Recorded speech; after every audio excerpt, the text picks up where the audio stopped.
What's going on? Welcome to Asian Cosell. So, why move into Seoul has killed South Korea as a society? So, we're going to get into it. This is a video, what is it? Explained by, what is it? Dan or something? Yep.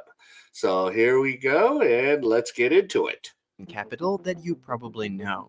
And this is Sejong, the new capital that you've probably never heard of, and that South Korea has been building from scratch for the past 20 years. Now, at a first glance, this is not that interesting, as South Korea is not the first country to move its capital. But if you look closer at why the country is doing that, it reveals a bit of a different picture. The fact that Seoul has become an ever-increasing problem for South Korea. Because while usually it's a benefit for a country to have a global megacity like Seoul, in South Korea's case, it's the opposite. And its capital city has been increasingly suffocating the country, draining its economy, and becoming a huge part of the reason why its population is quickly dying out. And what looks like an innocent news story about moving its capital is really a story of a desperate attempt of the country to change its bleak future. So why did Seoul become a major problem for its own country? Why is South Korea trying to build a new capital city, and why is it failing to do that? Oh, yeah. Earlier in the video, you saw a Sejong. Because I actually work in Sejong.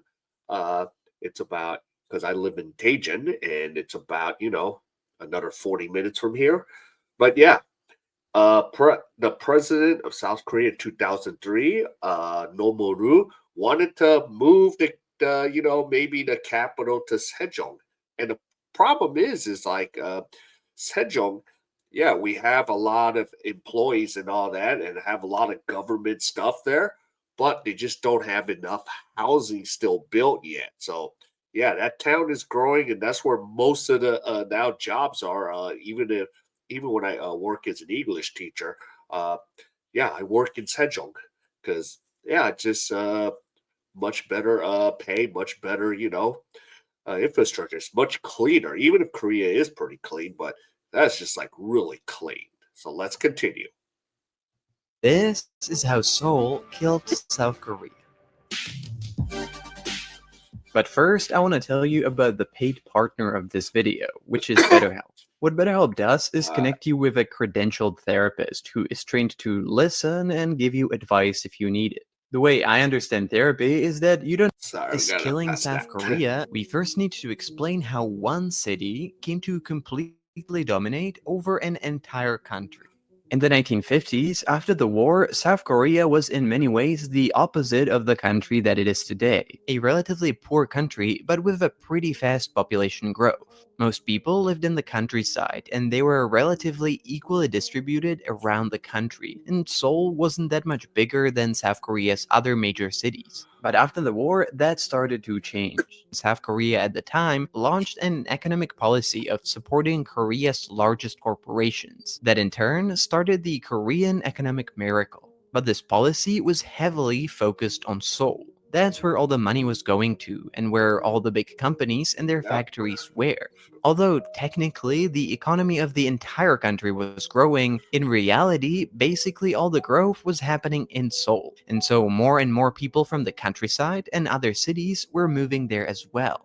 Eventually, the government realized that this is starting to be a problem. While the capital city was getting richer, the rest of the country was quickly falling behind. And rather than slowing down, this trend of people moving to Seoul was accelerating. By the 1970s, the government tried to balance this out by convincing companies to It's been 2 years since that disaster Sorry. struck. The city's population is now sparse.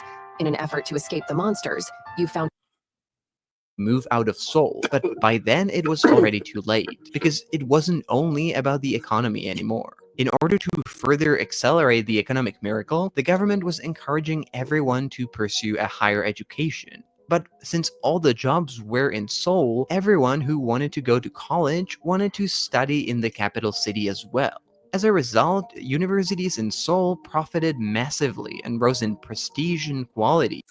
Yep, and that's where, if for those that don't know the acronym SKY, Seoul University, Korea University, which is Konigo and Yonsei.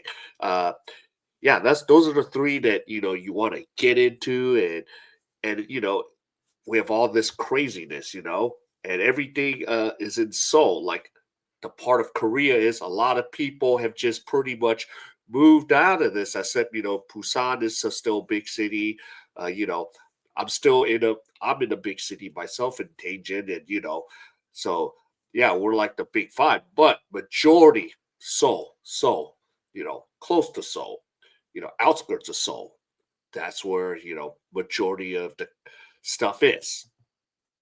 But schools in the regions were closing down due to lack of demand. True.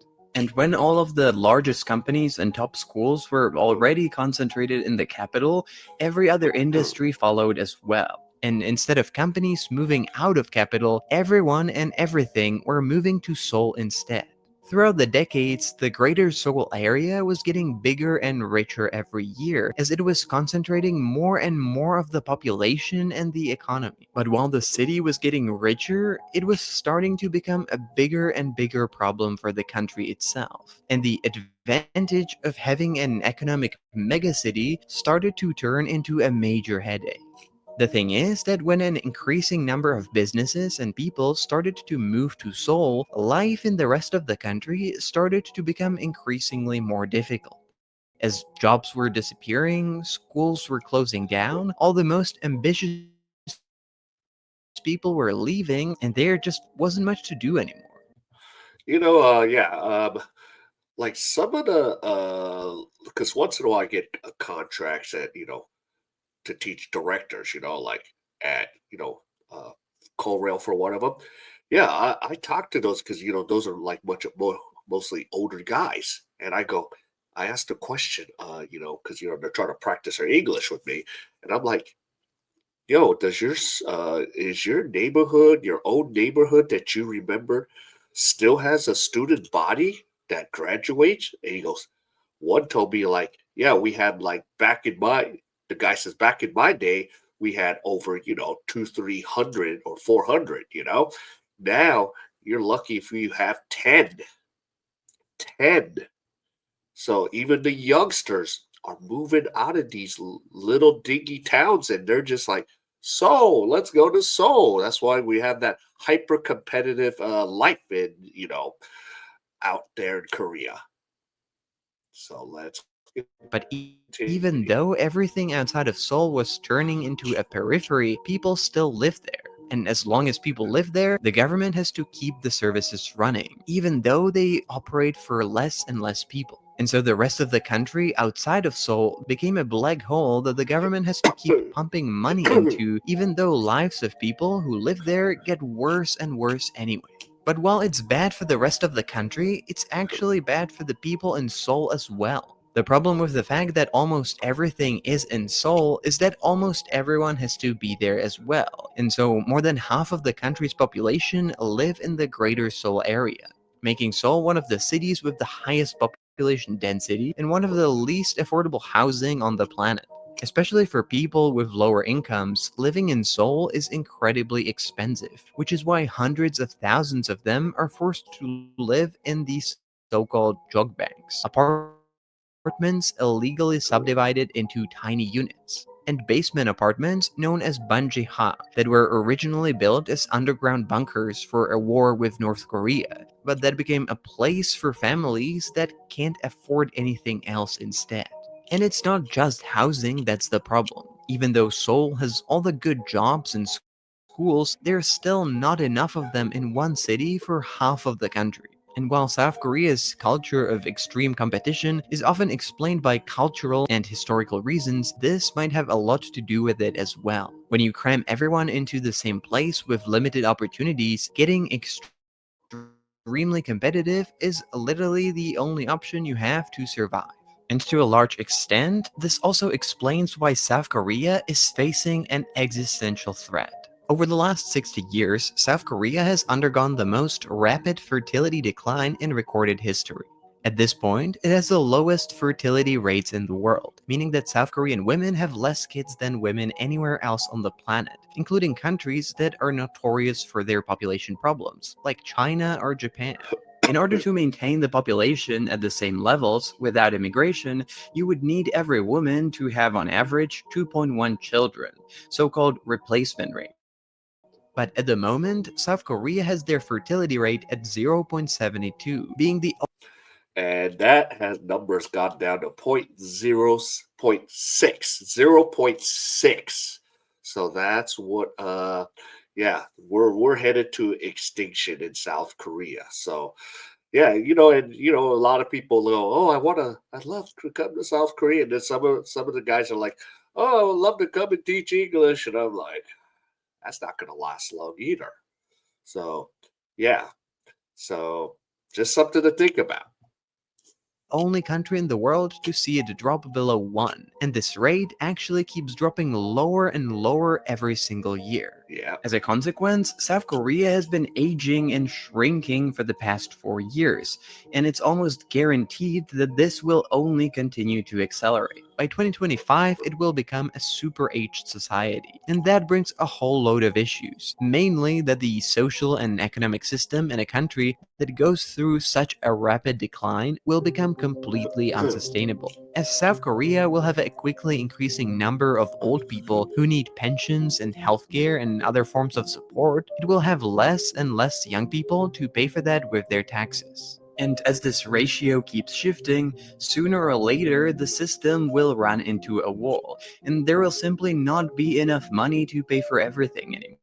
And while South Korea is not alone in this, with negligible immigration and record numbers, it seems to be ahead of everyone. The most common reason why both men and women in South Korea are reluctant to start families are the financial costs of doing so, which is not that surprising since South Korea is the most expensive country in the world to raise a family in.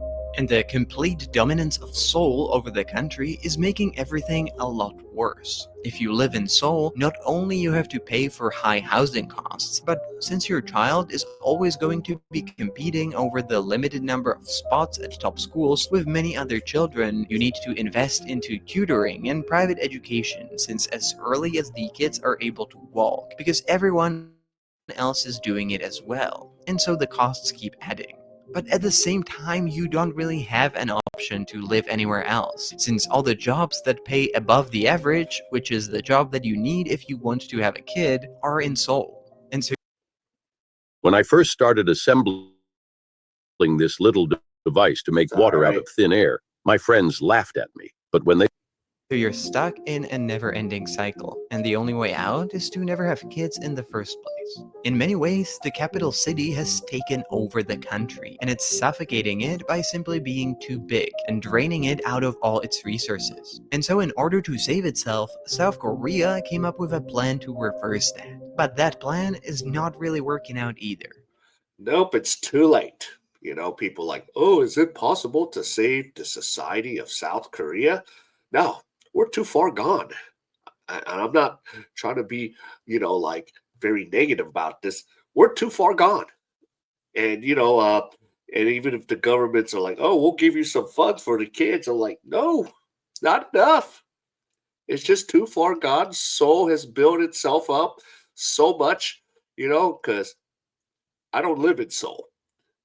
I don't, because I already lived in LA and, and I'm just like, nope, I'm tired of big city. But, I go and visit, I go visit and do stuff there. But because, my bullet speed train is less than an hour away if I want to go to Seoul, or even on not a bullet speed train, I can still get there in like, yeah, an hour, less than an hour. So, yeah. So there you go.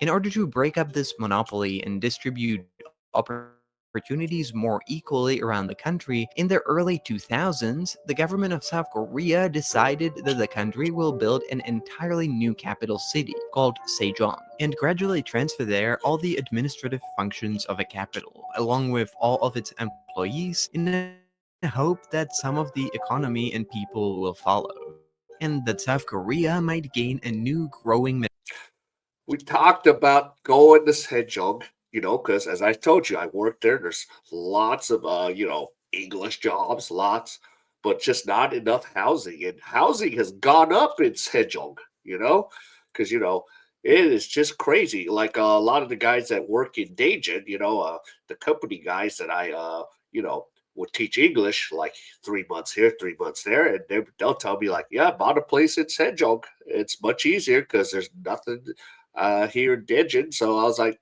yo, Sejong is the place.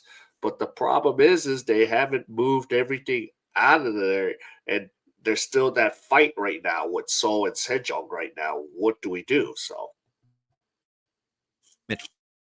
Metropolis to counterbalance the dominance of Seoul. But even though this was decided over 20 years ago, it still didn't become a reality. The whole process has been moving ahead extremely slowly, and Yeah. although as of now, the plan is to move the entire administrative and government structure of the country to Sejong by 2030, it might never actually happen entirely. Nope. The thing is that there is a significant opposition from almost everyone who would be supposed to move, including all the government employees and many of the politicians themselves, because while the people would move, the schools, the culture, and the infrastructure would still stay in Seoul, making it quite an unappealing alternative for many people. Yeah. On top of that, Sejong is not actually that far from Seoul, so while their jobs might move, many people might actually keep living in Seoul so that they can access the top schools for their children there and just commute every day, which would defeat the purpose of easing the housing situation in Seoul in the first place.